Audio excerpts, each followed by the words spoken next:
Excuse me? North, south, east, west. She spoke slowly as if I were an idiot. I know compass directions, but that's north. Zia pointed out of the wall of glass. Figure out the rest. I did what she asked, though I didn't see why the little men could help.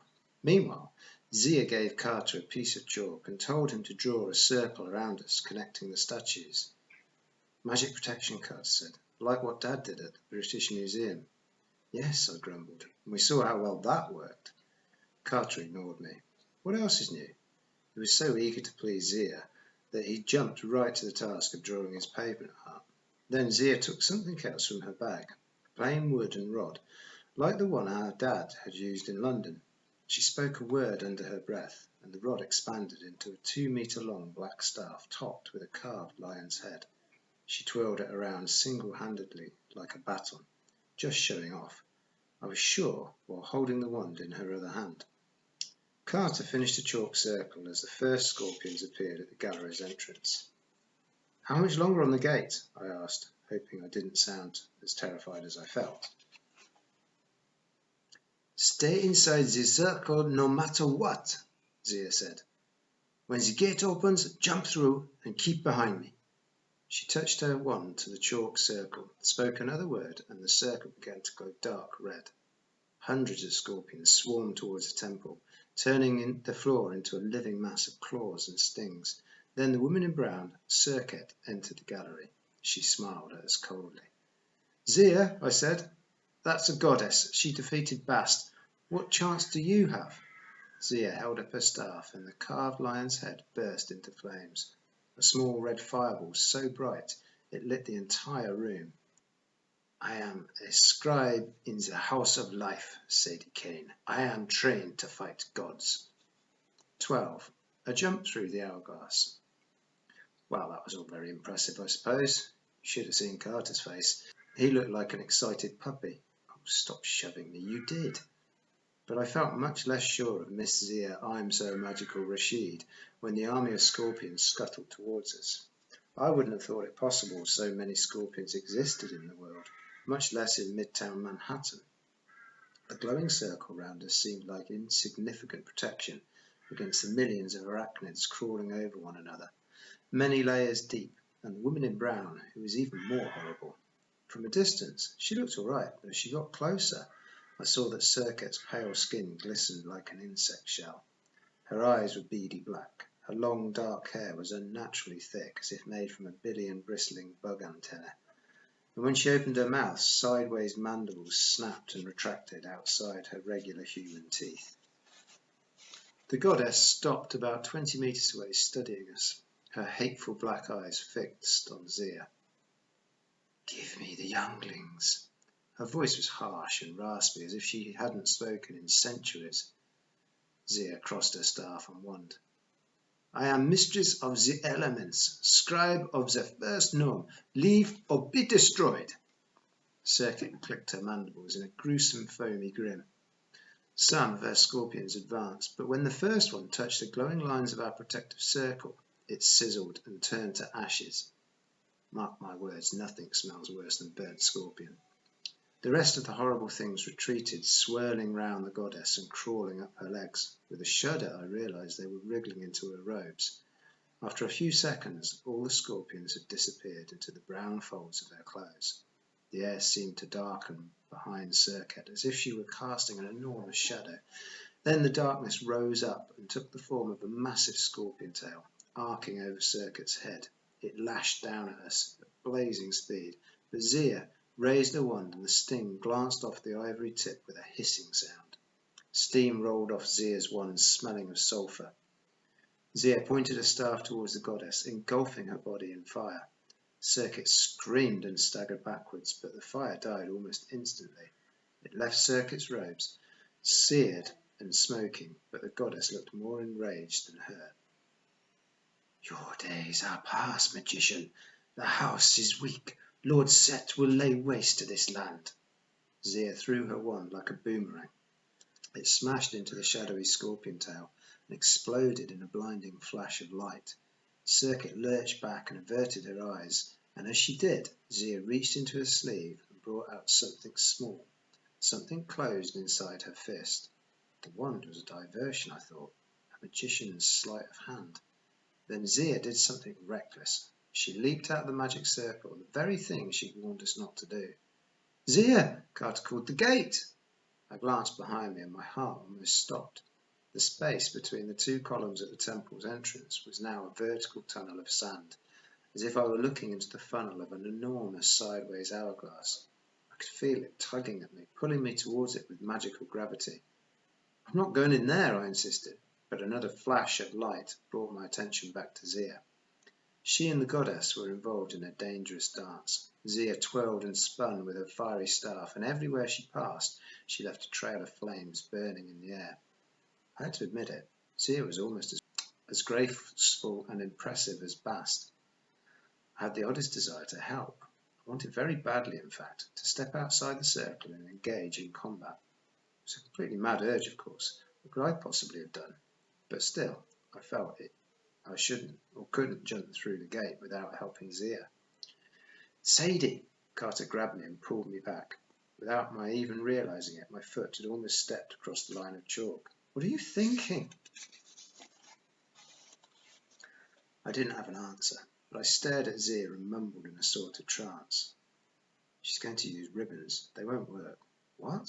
Carter demanded. "Come on, we've got to go through the gate." Just then Zia opened her fist, and small red tendrils of cloth fluttered into the air. Ribbons? How had I known? They zipped about like living things, like eels in water, and began to grow larger. Circuit was still concentrating on the fire, trying to keep Zia from caging her. At first she didn't seem to notice the ribbons, which grew until they were several meters long. I counted 5, 6, 7 of them in all. They zipped around, orbiting Circuit, ripping through her shadow scorpion, as if it were a harmless illusion. Finally they wrapped around Circuit's body, pinning her arms and legs.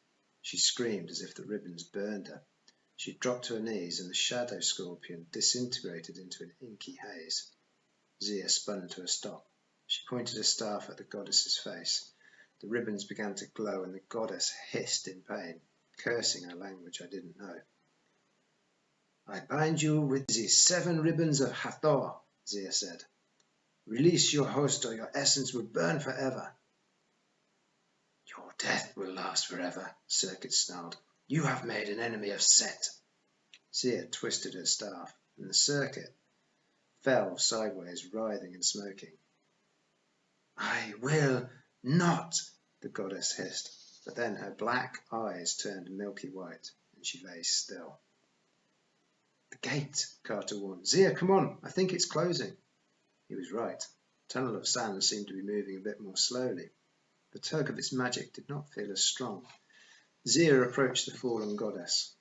She touched Circuit's forehead, and black smoke billowed from the goddess's mouth. Circuit transformed and shrank until we were looking at a completely different woman, wrapped in red ribbons. She had pale skin and black hair, but otherwise she didn't look anything like Circuit. She looked, well, human.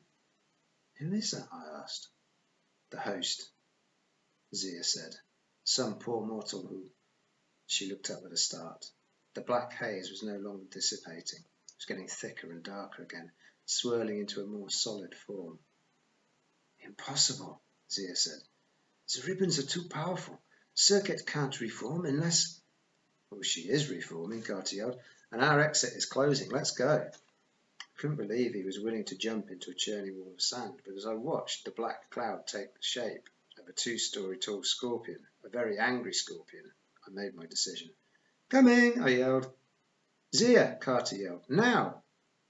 "Perhaps you're right," the magician decided. She turned, and together we ran and plunged straight into the swirling vortex.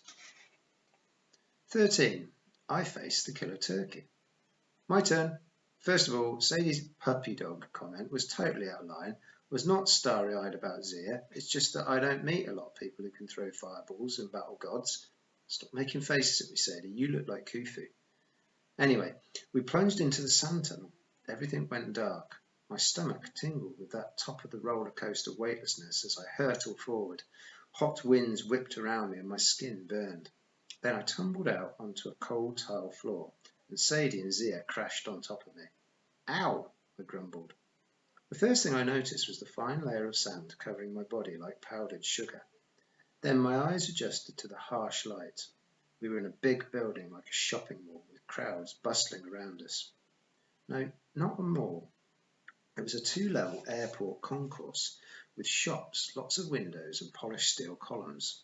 Outside it was dark, so I knew we must be in a different time zone. Announcements echoed over the intercom in a language that sounded like Arabic. Sadie spat sand out of her mouth. Yuck. Come on, Zia said. We can't stay here. I struggled to my feet. People were streaming past, some in Western clothes, some in robes and headscarves. A family arguing in German rushed by and almost ran over me with their suitcases. Then I turned and saw something I recognized. In the middle of the concourse stood a life-size replica of an ancient Egyptian boat made from glowing display cases, a sales counter for perfume and jewellery. This is the Cairo airport, I said. Yes, Zia said. Now let's go. Why the rush? Can she follow us through that sound gate? Zia shook her head. Artifact overheats whenever it creates a gate.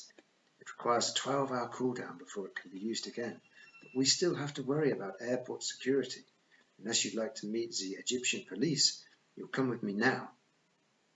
She grabbed our arms and steered us through the crowd. We must have looked like beggars in our old-fashioned clothes, covered head to toe in sand. People gave us a wide berth, but nobody tried to stop us. Why are we here? Sadie demanded. To see the ruins of Heliopolis, Zia said.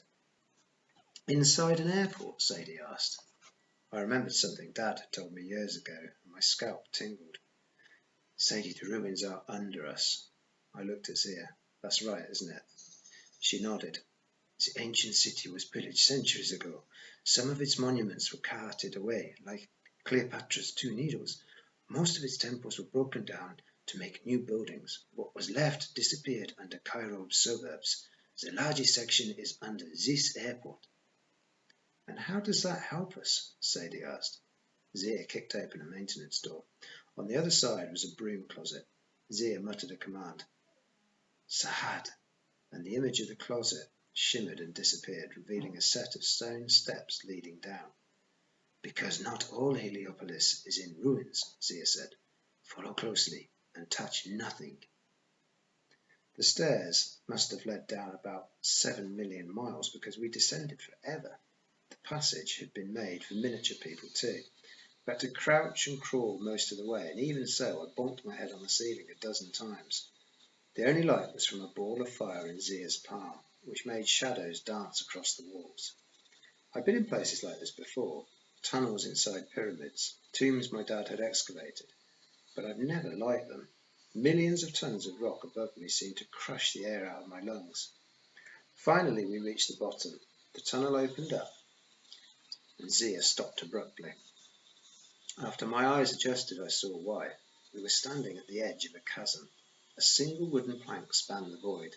On the opposite ledge, 2 jackal-headed granite warriors flanked the doorway. Their spears crossed the entrance. Sadie sighed. Please, no more psychotic statues. Do not joke, Zia warned. This is an entrance to the first Nome, the oldest branch of the House of Life, headquarters for all magicians. My job was to bring you here safely, but I cannot help you cross. Each magician must unbar the path for herself, and the challenge is different for each supplicant. She looked at Sadie expectantly, which annoyed me. First Bast, now Zia, both of them treated Sadie like she should have some kind of superpowers. I mean, okay, so she'd been able to blast the library doors apart, but why didn't anyone look at me to do cool tricks?